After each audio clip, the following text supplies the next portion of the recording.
Welcome to the Speaker's Corner show. My name is Heiko Koo. This week's show is a recording of a discussion with Mick Brooks, Marxist economist, on the world situation today, Britain and the world economy. The latest events in the Middle East seem to have affected the world economy.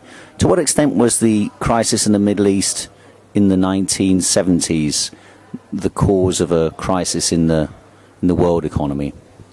Good question. The 1970s crisis is popularly referred to as an oil crisis, and it's certainly the case that a quadrupling of the price of oil in a few days, and oil was the basic fuel that lubricated the world economy at that time, had a dramatic effect and triggered a crisis. But I would say that was a trigger rather than the underlying cause of the crisis that took place.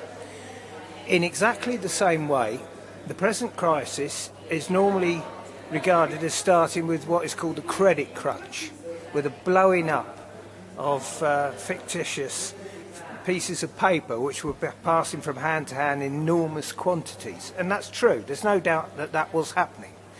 But if you look back to before 1973, I think it was the end of 73 when the Arab countries, for purely political reasons, not to actually quadruple the price of oil, but purely as a boycott against Western countries that they thought were supporting Israel, they were supporting Israel in the 73 Arab-Israel war, they found completely by accident that they had this enormous economic power, that the price of oil quadrupled and that triggered a crisis. But that crisis occurred because there had been an ongoing fall in the rate of profit for some years. And that was just the thing that pushed it over the edge.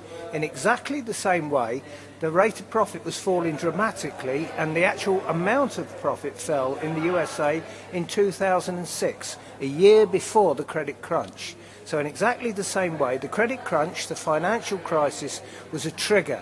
The underlying cause was movements in the rate of profit, which represents the heartbeat of the capitalist system. And what determines, according to you, the movements in the rate of profit? What determines the heartbeat of capitalism?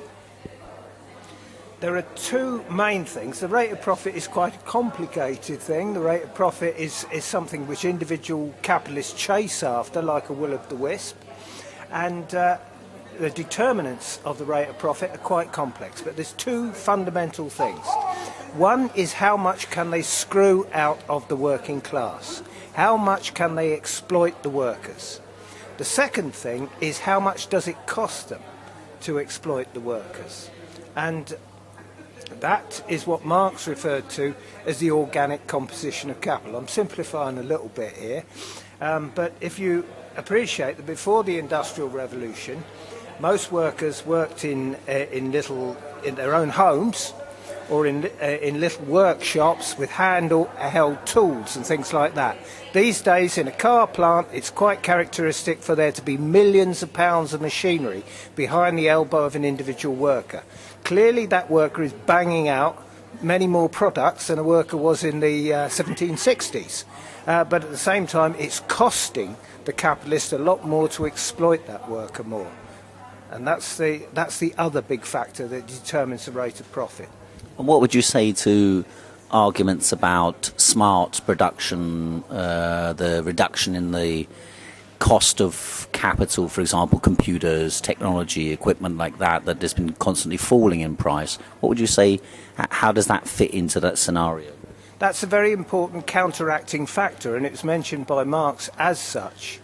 I don't think that can overcome the rising organic composition of capital, and a lot of economists of the Marxist persuasion have attempted to prove that there has been a rising organic composition of capital. Sorry, can you just go back and explain what is the rising organic composition of capital? What does that mean? The organic composition of capital means the amount of dead labour, of machinery and raw materials compared with living labour, that is the labour added by the worker in the production process. And Marx argued that there is a tendency for the amount of dead labour compared to living labour to rise over time. And that since only living labour produces surplus value, that is going to cause a fall in the rate of profit. And what is the difference in this case between price and price and value, how does that relate to it? Because, for example, people will say, returning to this question about falling costs of machinery, I mean, people will say that computers are falling in cost all the time, and that there's what's that law? The law on the increasing productivity of computer technology and so on. So, just to return to that question, then to the countervailing factor that we were talking about. Well, in terms of productivity, we would expect that if productivity increases, then goods are being produced in less time. In other words, that in monetary terms, that they would tend to become cheaper over time. Now, that is true of all sorts of goods. That is the goods that go to the worker's subsistence and the goods that the worker uses at work as well. And of course, in the case of a computer, that can be both a consumer good, it's something that a worker will use, and it's also something that they may use as a tool at work. So if all prices are going down at the same rate, then you understand that it's not just a matter of looking at the stuff that the worker uses at work, but also how much their subsistence amounts to. Okay, the British economy, how is the British economy affected by these processes? Well, the British economy is subject to the same processes that are taking place in the world economy. Ever since the beginning of the 20th century, crises have usually started in the USA, which is now the dominant economic power and has been for over 100 years in the world economy. At the same time, Britain has its own problems, and those problems are part of a relative decline which has been going on for a hell of a long time. In fact, you could date it back to the 1880s, something like that. So there's been a relative decline of British capitalism. All advanced capitalist countries have been apparently de-industrialising, which means that a higher proportion of workers are being employed in the service sector. A lot of the simple production processes are being outsourced to third world economies, and which leaves just a relatively small number of workers, high-tech workers working in the manufacturing sector, relatively speaking. But that process has happened faster in Britain because British capitalism has not kept up with its rivals, and that has contributed to the specific problems that we see of British capitalism. But Britain was said to be doing so well only a short while ago. What went wrong? Or what went right? Well, I would argue that period when Britain was doing so well was a fool's paradise. The Gordon Brown and New Labour generally had quite a strong position that manufacturing was dead in this country. It was the past. We had to look towards the future, and they had this, to me, mad idea that a country of more than 60 million people could all devote itself to financial services. Now, I think we have maybe 1.3 million, 1.5 million people working in financial services in this country. Most of those are working in high street banking. They're not doing this fancy stuff in the city and Canary Wharf and these kind of places. But the idea that a whole country of 60 million people could make its living in the world by playing around with coloured pieces of paper was always going to be a fantasy. But why did it work then? Well, it worked in part because Britain became a kind of offshore financial centre of New York. So it was true that jobs were generated. These were very well-paid jobs. Even people that ran sandwich bars in Canary Wharf were probably paid better than people who run sandwich bars in other parts of the country. And that Gordon Brown was able to take the tax off them and to improve the National Health Service and things like that. There are more people working in the National Health Service after 13 years of New Labour than there were under the Tories. There's no doubt that has been the case, and that has been paid for by not heavily taxing, on the contrary, by very light touch regulation, I would say soft touch regulation of the City of London, but nevertheless just collecting the tax revenues that naturally accrued. Okay, how do you see the political process that's happened since the general election? How do you view the prospects for the Conservative Liberal coalition? The Conservative Liberal coalition are faced with an enormously difficult position. The recession has changed the entire political appearance of this country. It may not have done so in terms of the mood of people in an immediate sense, but everything has changed utterly as a result of the crisis. New Labour was never much loved in this country, I believe, but it was seen that for most people, year on, their living standards improved a little bit. There was relatively full employment, and that social services were getting better than they had been under Thatcher and the Tories. That was the situation then. Now the situation is that apparently most people in Britain are going to have lower living standards than they did in 2005, 6 years ago. That's what Mervyn King, the Governor of the Bank of England, said. That is the first time that has happened since the 1920s. That I think it's true to say that at the end of 2007, before the recession really started to have its effect on jobs, there was less than 1 million unemployed in this country. There's now 2.5 million people unemployed, and there is no prospect of that number being reduced. On the contrary, the coalition government wants to actually cut government spending viciously. People reckon that that's going to lose another 500,000 jobs in the public sector and an equivalent number in the private sector over the next 4 years. So that means that the situation is not of living standards getting better. If its living standards have already got worse, and they're going to get dramatically worse for years to come. We've got years of austerity confronting us, and that is going to bound to pose a question, and it's already posing the question that capitalism doesn't work. Okay, when unemployment goes up and the consumption of public sector and private sector workers goes down, presumably as a consequence, why is there not a permanent spiral of decline, given the fact that consumption is going down amongst the mass of the population? Let's go back to the world economy, because Britain, the British economy is really a passenger that gets picked up and let down by the movements in the world economy. I said that the crisis was manifest by a fall in the rate of profit in 2006. That rate of profit fell catastrophically till the end of 2008. The actual amount of profit even fell dramatically in the USA and in the other advanced capitalist countries over that period to the end of 2008, beginning of 2009. Then it bottomed out. For most countries, we've been in a recovery in a strictly technical sense. A recession is defined as a period when output is going down. Output bottomed out at the end of 2008, beginning of 2009, a little bit later in this country, and has technically been reviving, and the rate of profit has revived. But that has not, and there's no prospect of that getting us back to full employment anytime soon. But then the rate of profit and the consumption of the population are not directly connected together then, is that what you're saying?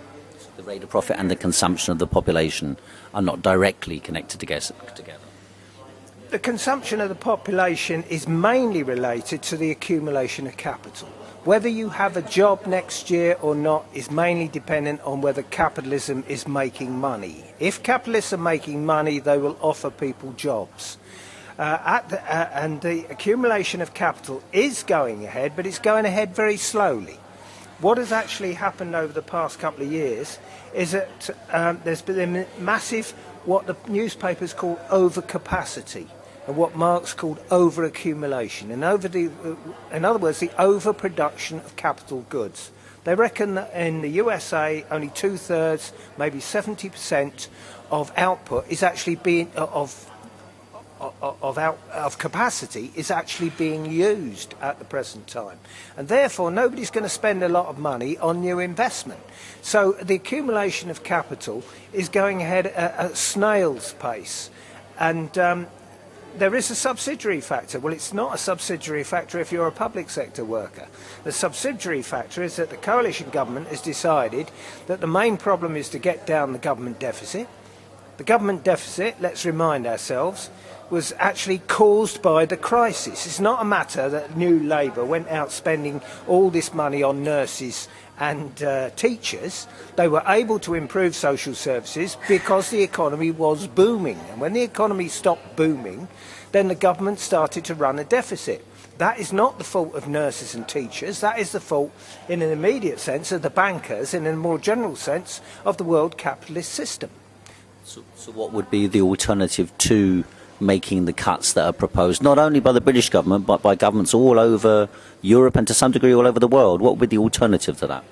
That's right. The G20, the group of 20 biggest industrial nations, met in June last year, and they all decided among themselves that the main problem now was to get down these deficits, which are not specific to Gordon Brown. It's not a matter of Gordon Brown spending money like a drunken sailor.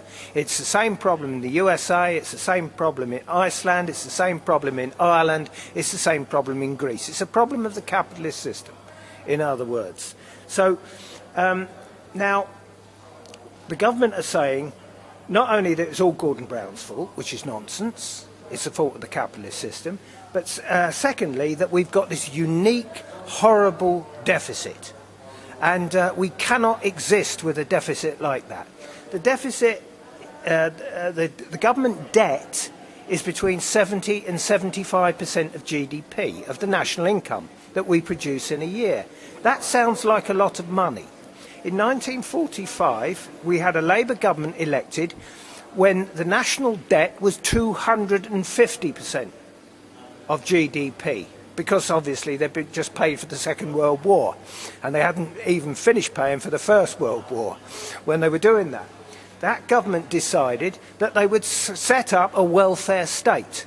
We are now 3 or 4 times as rich as people were in the 1940s in terms of national income per head, and these people are telling us we can't afford a welfare state that we set up when we were so much poorer in the 1940s. They've got to shred the whole thing. It's nonsense. So where would the money come from, or where could money be acquired in order to spend on expanding welfare services, expanding employment and so on? The argument is that capitalism has failed. What that means is quite a practical thing, not that it's just that it's an immoral system, that it's an unequal system. That's always been the case, continues to be the case. But it's a failed system in that it's not using the productive forces that actually exist, that they're idle human beings, idle workers confronting idle machines, that those two should be set to work, and then we can produce the resources that we need. We could give everyone a job, we could improve living standards. There's 2.5 million people who haven't got a job, who want a job. That is the most valuable resource that any society has. They could not be put together by the capitalist system. I believe that system has showed us that that is the case, that the capitalists are screaming for cuts, and that's what the condemns are giving them. It's cuts and austerity for the working people. In other words, they're putting the burden on the backs of the working class. Instead, if there were to be a socialist transformation of society, then we'd be able to put the idle workers together with the idle capital or idle machinery and produce the resources that we all need to improve our living standards collectively. So why do no major political parties or organisations propose these ideas about how things should be run? We're talking about nothing less than a revolution. And it's been a long time since any large political movement in this country or any other advanced capitalist country has argued seriously for social revolution. Now, I think that is likely to change, and I'll tell you why. Because the capitalist press is quite powerful. The capitalists do own the press, the newspapers and the media, and they have been able to turn the attention of the working class, of common people, away from the blame that they used to accrue to the bankers. 18 months ago, everyone used to swear at the bankers because they were perceived correctly as the people who initiated the crisis. It was a crisis of capitalism, but the bankers do have a specific responsibility for what they did, for the hash they made of the world economy. Now, we've seen this pressure on the part of the press to say it's public sector workers that are to blame. Now, that is nonsense. But I think the fact that the mood has changed quite quickly over a period of 12 months means that it can turn quite quickly the other way as well. People are not stupid, but they are in shock. Most workers in Britain, for instance, we didn't even have a recession, technically speaking, in 2000-2001. There was a world recession, but Britain didn't have it, Spain didn't have it. I don't think Ireland took part in that world recession. So for many workers who've only been at work, say, 20 years, I say only 20 years, quite a long time out of your life, all they've experienced is rising living standards and relatively full employment. And obviously it's deep shock if you suddenly find out that that apparent prosperity-creating machine has come to a stop. And when that recognition comes, and it's already in the process of coming, then people are going to have to fight to defend their living standards. They're not going to want to fight, but they're going to have to fight, and they're going to start to understand that the whole of the establishment, the whole of the capitalist system, stands in the way of improvements in their living standards which they're entitled to and which they deserve. And talking of revolutionary change, obviously the last couple of months has seen a series of uprisings, revolutions in the Middle East. What's the significance of them? There's an enormous significance of them. In the first place, these are not directly triggered by the economic crisis, so that's an underlying factor. Very seldom are revolutions directly triggered by economic crisis, but economic crisis causes people to think about their situation, causes them to worry about their situation. Now, if we look at these revolutions that have taken place in areas which were supposed to be immune to revolutionary processes, I just want to pick up one general point. If you look at great revolutions of the past, like that of 1789, or the February Revolution in 1917 that overthrew the Tsar, these were huge spontaneous movements of the people like we are seeing at the present time. Very inspiring movements they were. But it's not the case that the common people of Paris took over the Bastille, overthrew the Bastille. It's not the case. What happened was that a section of the army, particularly the artillery, decided to go with the people, broke with their officers, decided to go with the people and helped the overthrow of the Bastille. Likewise, in February 1917, you saw a completely demoralised Russian army, where even a special repressive apparatus, the Cossacks, who are a special group of people who've been cosseted and kept as a repressive power for centuries, actually, decided that they were neutral, and that a lot of the soldiers went over directly to the side of the people. Now let's compare that with what is happening in Egypt at the present time. That didn't directly happen in so many words, but I think that the tops of the army saw all the signs that that was on the verge of happening. The army was on the verge of splitting along class lines. The people in the soldiers in Tahrir Square, for the most part, except with the exception of that one day when those police thugs broke through with camels and stuff, was studiously neutral, and they were making it clear that they were not prepared to what they call it, do a Tiananmen Square, to massacre the people in Tahrir Square.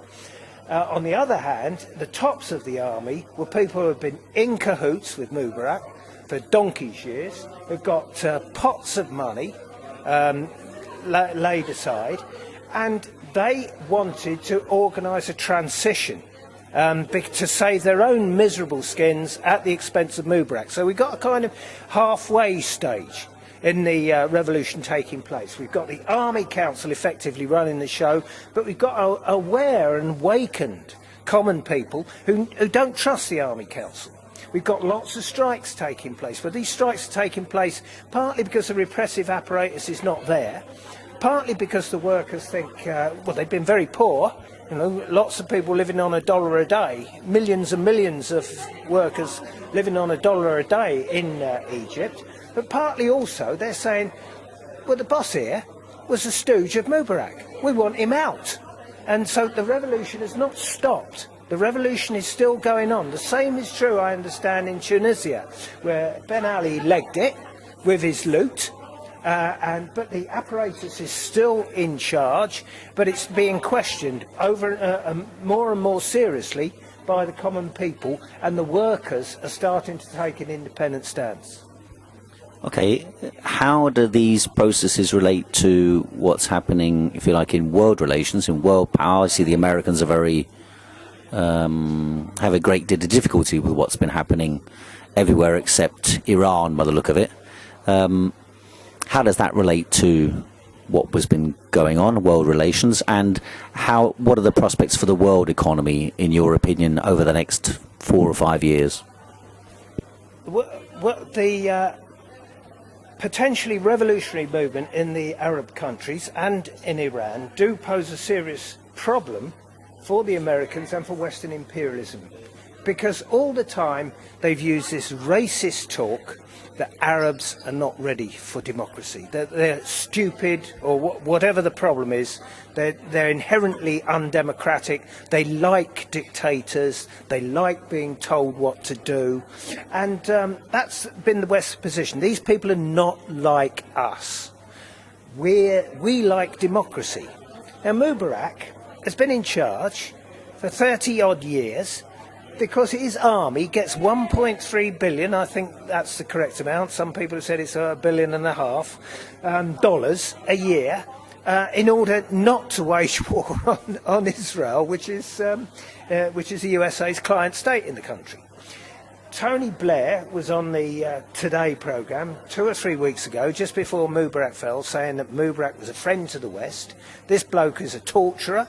This is a bloke who's got thousands of people in political prisons. Tony Blair, I'm using because he's such a blatant spokesperson of world imperialism. He couldn't care less how many people are having their toenails pulled out in basements and cellars in Cairo and Alexandria. He thought that Mubarak was good for Western imperialism. And he was stupid, because in fact the pressure was building up beneath them. And I think that once that pressure has built up, then they're not going to be able to put the thing back in the box. And the prospects for the world economy, just finally? The prospects for the world economy are not good. The good times seem to have disappeared for quite a long time. I think we started off talking about the 1973-74 recession and comparing it with what happened after 2007. Let's think about what happened after 1974. This was the first generalised recession since the Second World War. It marked the end of what we now see was a golden age of capitalism, from the Second World War to 1973. That was the first recession. That was worrying enough. But then, in 1979, there was a second recession within about 5 years, and there were serious revolutionary repercussions. There was potential revolutionary situations developing even in advanced capitalist countries. In the case of the USA, they took drastic action where, for instance, the air traffic controllers, who you wouldn't think was the most militant section of the working class, PATCO, went on strike, and Reagan sacked the whole lot of them. And their leaders were paraded in leg irons on American television. This is what happens if you're a trade unionist. This is what happens if you go on strike. They partly engineered mass unemployment in countries like Britain. There's no doubt about it that Thatcher, at the very least, enjoyed the idea that millions of workers didn't have a job, that they were being kicked down, that the strong trade union organised places were just being closed one after another. Mass unemployment was actually used as a whip against the employed population. I think there's a serious danger, because the world economy is weakened, and it has been terrifically weakened. This is a much worse recession than 1973-74 that we just come through, that if there's another recession in 5 years' time, and I think that's entirely possible, that once again there'll be the prospect of serious potentially revolutionary movement. Certainly that old time when people just took the capitalist system for granted and were grateful for the crumbs that dropped off its table, those times are gone forever.